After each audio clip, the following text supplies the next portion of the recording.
Welcome back to my channel. I'm here at Jamberoo Mountain Farm with Nicole, and she's going to tell us about her pasture-raised egg farming operation. So Nicole, can you please tell us a bit about yourself and what you produce on the farm? My name's Nicole. We actually moved to this farm 10 years ago. So originally we were in Sydney, and I was in advertising and my husband in sustainability, but then I had kids and I wanted to have a green change really and have a flexible career, and also produce food because we loved really good produce. So we made the big move from the city to this farm, and what we've done over the last 10 years is slowly set this farm up to be a regenerative farm. So before it was really overgrazed, there was just cattle roaming all over the property. So what we've done is slowly introduce like a time-controlled grazing system, and we're using the animals on the farm to regenerate the soil and rebuild the topsoil. So in doing that, the chickens are leaving their manure and spreading out their nutrients across our farm, and the cattle are doing the same. So the chickens and the cattle work together quite well in fertilizing our pastures naturally. So we've seen a huge actual increase in terms of the pasture and the nutrient load in the soil over the last 7 years since we've been farming this really effectively. And we have 1,500 chickens on the farm. So we've got lots of chicken caravans, and we've got a herd of breeding cows up the top. So we produce pasture-raised eggs and pasture-raised beef, and we supply that in the Southern Highlands and on the South Coast and to Sydney on occasion. Awesome! How many years have you been farming, and has it been easy? We've been farming now for 7 years full time, so it took us about 2 to 3 years we got a few cows and we got a few chickens just to make sure that we weren't as crazy as we sounded, and just to get familiar with them and to slowly grow the business. And let's just say, there's been so many challenges along the way. There's so many ups, which are incredible, and we would never change it because we love farming and producing really good produce, and it's such an incredible area and spot to bring up our kids, but definitely challenges along the way. Pasture raised farming is really, there's a lot of input from farmers to move the animals around the farm all the time, but dealing with we've dealt with drought and also floods, and then also dealing with just the elements, and then foxes and eagles and all sorts of things. But every time we're challenged, we come out the other side a lot stronger. So I think it's important that you are challenged so that you can progress further and grow the business as well. What would you say the biggest hurdle, and how did you overcome it? Look, the biggest hurdle for us, it was probably the floods. We were hit, this is one of the highest rainfall areas here in Australia. So we're right on the escarpment of the South Coast and the Southern Highlands. And basically the warmer air from the South Coast meets the cooler air of the Southern Highlands and creates a microclimate, which results in a lot of rain, which is the reason why we chose this property, because rainfall is so important. But we did get hit really heavily with the floods. I was unable to even access our house, for 2 months. We had to, get in all weather roads to get up. So I was, for me to even get eggs to my car to deliver was really challenging, and we weren't actually even able to move any of the chicken caravans or fences. Like, they were basically just stuck in the one spot for weeks on end.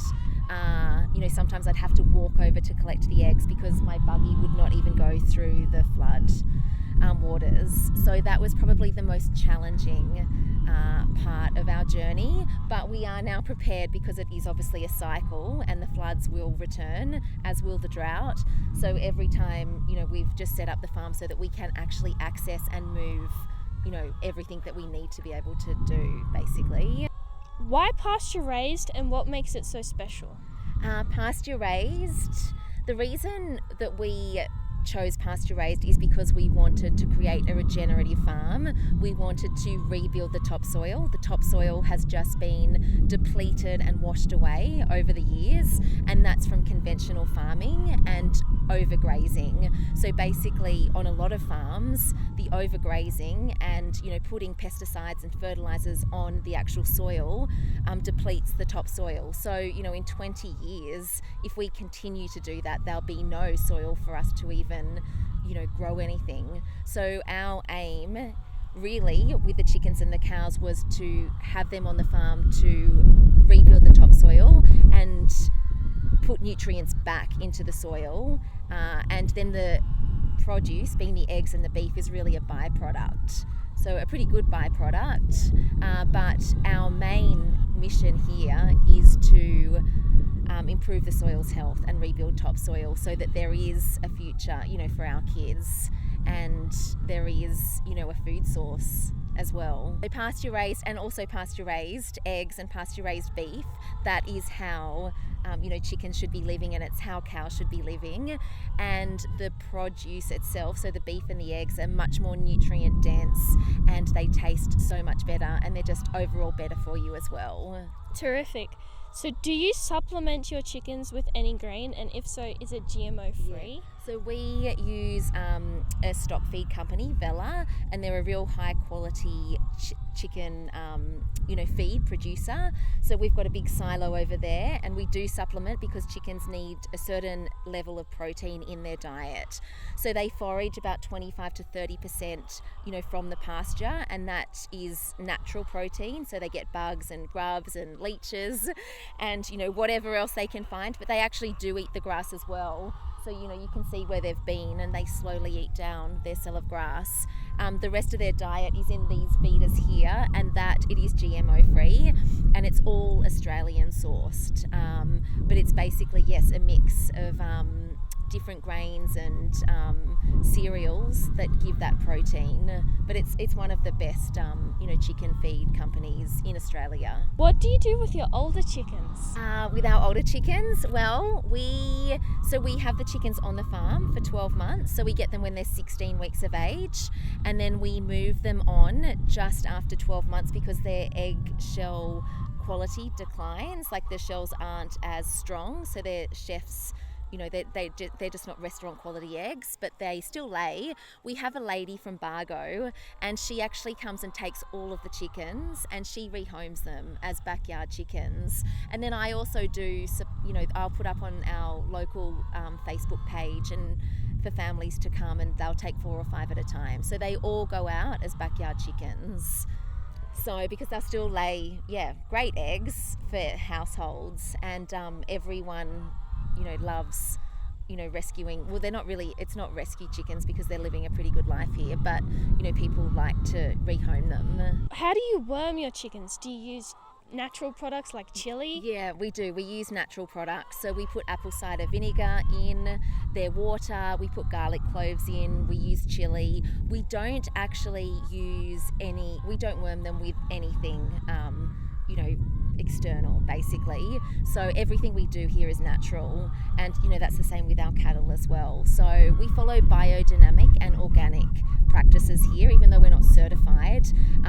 We're definitely using all natural remedies to keep the chickens healthy and happy. And it seems to work. The biggest thing is moving them regularly. So if the chickens are on fresh grass and fresh soil, so they're not in the one spot for too long, you generally see that they're a lot healthier because they're not over saturating that one spot with all of their manure. Have you had fox attacks in the past, and how did you solve the problem? We definitely have, and that's one of our biggest challenges as well, and something we always need to be on top of. So this fencing here is electric, and when it was flooding, for instance, the flood waters would basically short the fences so that foxes were able to get in. So for us, during that time we had to make the enclosure areas a lot smaller and ensure that we were getting enough charge through the fences. What we've done is actually increased the charge in every single fence across the farm. So each fence, we're completely solar powered here as well. So our house, we're completely off grid. So it's all solar energy and obviously rainfall water. But we have little energizers that go with each chicken system, and we've got like a solar panel so that charges the energizer. And because they've got their own energizers, there's much higher charge going through, which definitely deters the foxes. And I check the fences every day with a fence tester just to make sure that the charge is good enough to keep the foxes out. And plus Marley, our dog here, he leaves his scent around the farm too, so that does generally deter them too. Are chickens relatively easy to raise, and how do you deal with diseases? Well, we get the chickens when they're 16 weeks old, and we have looked into raising them ourselves, but to do that, there's a lot involved with that. So we've decided to buy them from a grower in Camden, a vet actually, and it's a family-run hatchery, and they're quite small scale, which is really nice. So the chickens are really, really healthy and well looked after, and they only travel an hour to the farm, so less stressed as well, because it's not far to travel. The way that we deal with diseases is really just moving them around all the time, ensuring we've got apple cider vinegar, garlic cloves. I give them lots of scraps as well. We get organic fruit and veggie scraps, and so we're just ensuring that they've got like a really good diet, and that we're using all those natural remedies as well. This is the section I call Pearls of Wisdom, born Yes. by experience. What are your 3 tips to someone getting chickens? My 3 tips to someone getting chickens. Look, I think you really need to be prepared when you're getting chickens. Even if it's just house chickens, you need a really secure place for them to roost at night and somewhere to lay their eggs. And then they need a really decent sized run as well, so that they can actually be out on the grass during the day and out in the sunshine, rather than being enclosed in a small area, because obviously they're happiest when they are out about roaming, and they stay a lot healthier as well when they're able to dust bathe and clean themselves as well. So I think being prepared in terms of having the right sort of housing and run for them, and then ensuring that they've always got water and feed as well constantly. So a lot of people get chickens and the second day there's been a fox attack, or they've run out of water, and they've got sick because they haven't had the right hydration and nutrients from their feed. So I think it's just being really prepared, not just going and buying them and working it out, but thinking of what they need. Do you see yourself doing this for the rest of your life, and would you recommend it for others? Look, I do see us doing this for the rest of our lives. My kids actually play a huge role in the farm, and I truly believe it's such an incredible learning environment for them. So on the weekends, my daughter Ellie, she'll jump in the buggy and she'll go and collect 1,200 eggs on her own. She's 12 years old, and she'll check the fences. She loves the chickens. She'll cuddle them. She'll check their feed, check their water. And then my son Jack, will help with the fencing and other things with my husband. So I truly believe that, with all of us running the farm, that it is something that we will do, for as long as we're here really, because that's how we're getting, the incredible results with our soil and with our pasture.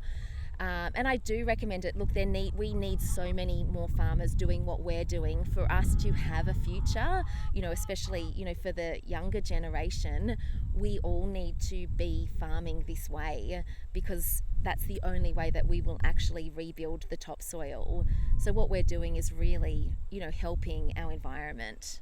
So I definitely feel that there's a lot more people coming on board with that now, realising this is, the way forward, and farming for our future.